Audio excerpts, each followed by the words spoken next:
Oh yeah, we even took notes about where the tent was with the field. So it was at literally at the 45-yard line. You see, 45-yard line. This is where the tent would have been. You watch as helicopters circle the estate like vultures. From the air, it looks like just another mansion. Perfect lawn, iron gates, a sprawling $30 million compound. But you already know this isn't a luxury showcase. It's a crime scene. Authorities tape off the perimeter, while white-suited forensics teams carry boxes in and out through the side entrance. And in the middle of it all sits the headline. Karmelo Anthony's parents have been indicted for first-degree murder. The details are chilling. Hours earlier, detectives executed a sealed warrant to search the Anthony estate, and what they found sent shockwaves through the case. Inside a climate-controlled room in the far west wing of the home, behind a locked cabinet, investigators recovered what's believed to be the very weapon used in the murder. The weapon had been wiped clean, but initial reports say traces of gunshot residue were still present inside the barrel. It wasn't just hidden, it was preserved. Neighbors who once admired the estate for its architectural beauty now gather behind police lines, whispering. "It was right here?" one woman asks. All this time, the media doesn't move. Cameras zoom in on every police gesture, every evidence bag being sealed. The Anthony name, once associated with basketball greatness, is now flashing across crime tickers nationwide. What makes this moment heavier is the contradiction. How could something so brutal be concealed in a place so pristine? Prosecutors believe the hiding of the weapon wasn't panic. It was strategy. That room, it wasn't used for years. Surveillance shows no one but Karmelo's mother accessed it in the last 6 months. And now, that same surveillance footage is part of the prosecution's timeline. And people are beginning to wonder, was this a murder of passion or a plan orchestrated behind million-dollar walls? You're seated inside the packed courtroom, but the silence is deafening. Karmelo Anthony's parents have just entered, escorted by deputies, their hands cuffed, their expressions unreadable. All eyes shift to the prosecution table as a lead investigator stands, holding up a blown-up image for the jury. It's the recovered weapon, tagged, photographed, and locked behind clear evidence casing. The headline reads itself, "Weapon found inside Anthony family's $30 million estate." The prosecutor's voice cuts through the tension. This weapon was not discarded. It was safeguarded, intentionally, methodically. On the screen behind him, a still from the estate's internal surveillance system appears. It shows Karmelo's mother entering the West Wing alone, time-stamped just 2 days after the murder. The timing isn't coincidence. The footage, they claim, proves this wasn't an act of panic, but deliberate concealment. Karmelo himself is there too. Sitting stiffly in the second row, he doesn't blink when the footage plays. His jaw is clenched, his hands motionless. You can almost hear the ticking in his mind. Every memory of that house,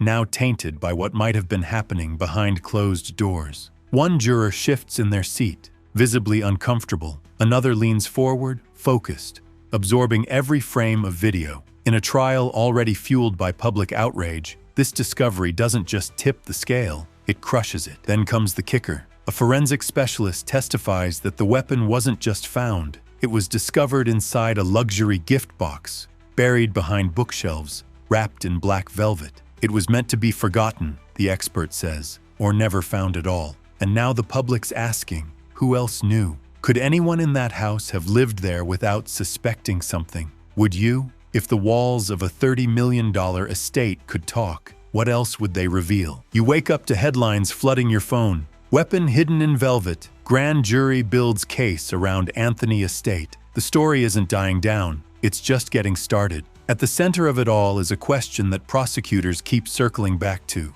Why hide the weapon at home unless you thought no one would ever come looking? Inside the courtroom, a former housekeeper takes the stand. Her hands tremble as she recounts the day she was told not to enter the West Wing. "It was off limits," she says. "They told me it was being renovated, but I never saw any construction." Her words land hard. Suddenly, the jury is no longer just looking at a wealthy couple accused of a violent crime. They're looking at people who may have manipulated every person around them to maintain an illusion of innocence. The prosecution plays another clip. This time, exterior footage showing a series of boxes being delivered to the estate weeks before the incident. One is large, heavy, and signed for personally by Karmelo's mother. We traced the purchase to a local boutique known for custom concealment, the investigator explains. It wasn't an accident. It was a plan. Social media erupts. Comment sections go wild. Anthony cover-up starts trending within hours, and outside the courtroom,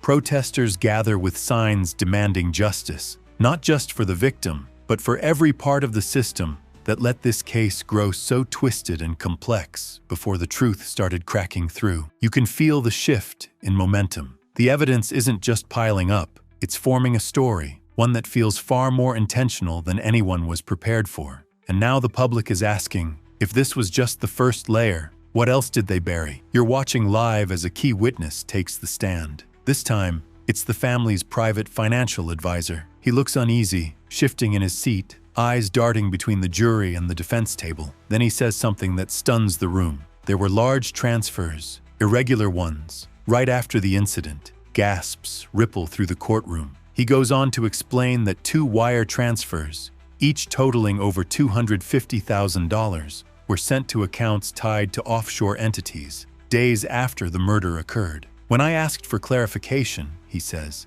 they told me not to worry, that it was routine for estate management. But his voice cracks. Nothing about this was routine. The prosecution presents the paper trail, marked up bank statements, time-stamped transaction logs, and flagged communications. Suddenly, the murder weapon isn't the only thing that ties the crime to the Anthony estate. Now it's the money. Camera crews outside the courthouse scramble to update their headlines. One banner reads, "Financial motive confirmed, bombshell testimony links wealth to weapon." Inside, the defense scrambles. They object, they question the legitimacy of the advisor's mental state, even his math, but the jury doesn't look convinced. One woman on the panel furrows her brow and leans forward. Another scribbles in her notepad like every word is a revelation. And outside the courthouse, the Metcalf family's lawyer issues a brief but loaded statement. Money can buy silence, but it can't erase truth. Now everyone's asking, if these transfers were hush payments or part of a deeper conspiracy, who else might be involved?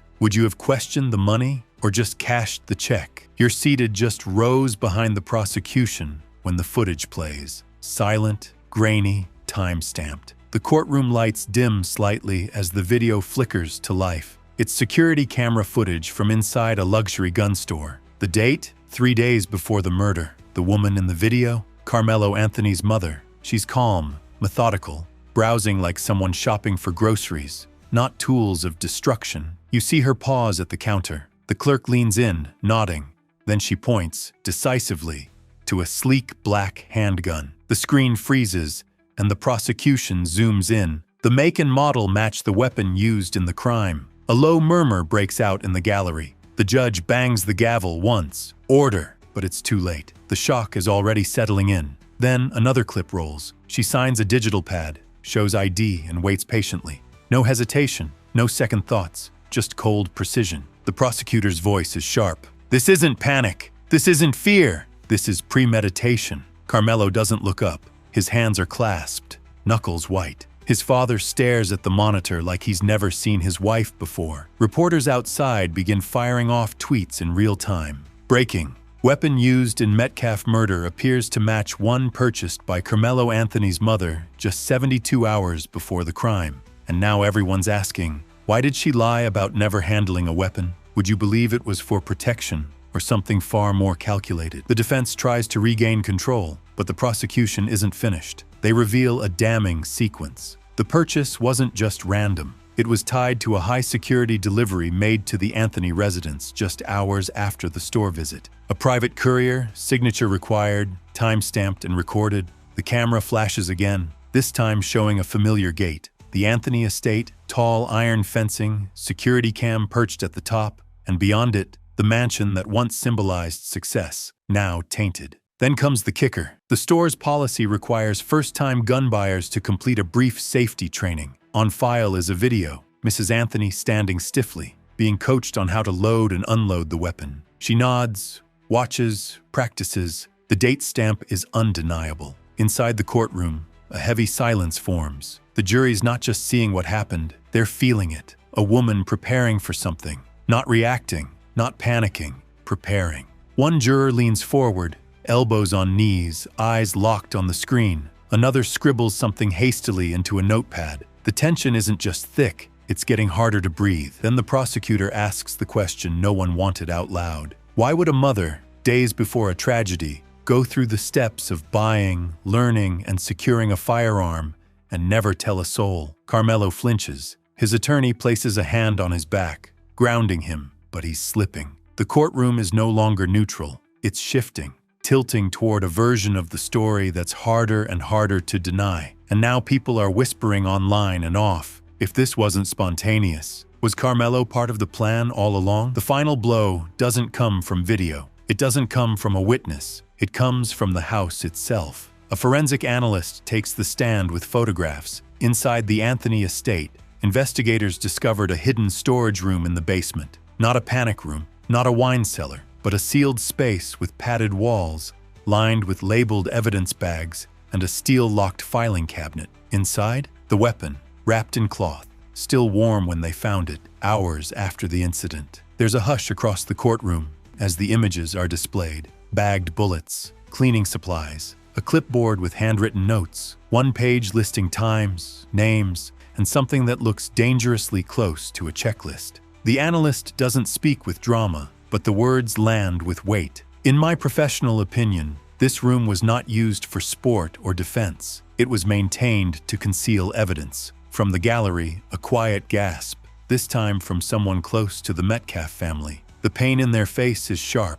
The betrayal cuts deeper than ever. Karmelo finally looks up. His eyes scan the jurors. Some won't meet his gaze. Others glare back. His mother turns toward him. Their eyes lock. There's no communication, just silence, as if they both know. This was the moment everything changed. Outside the courthouse, media vans are already live streaming the fallout. Protesters chant louder, supporters grow quieter, and a new headline begins forming on every phone screen in sight. From basketball royalty to murder trial, the fall of the Anthonys. And now the question hanging over everyone's head isn't what happened. It's, why did it take this long to find out? And what else might still be hidden behind those mansion walls?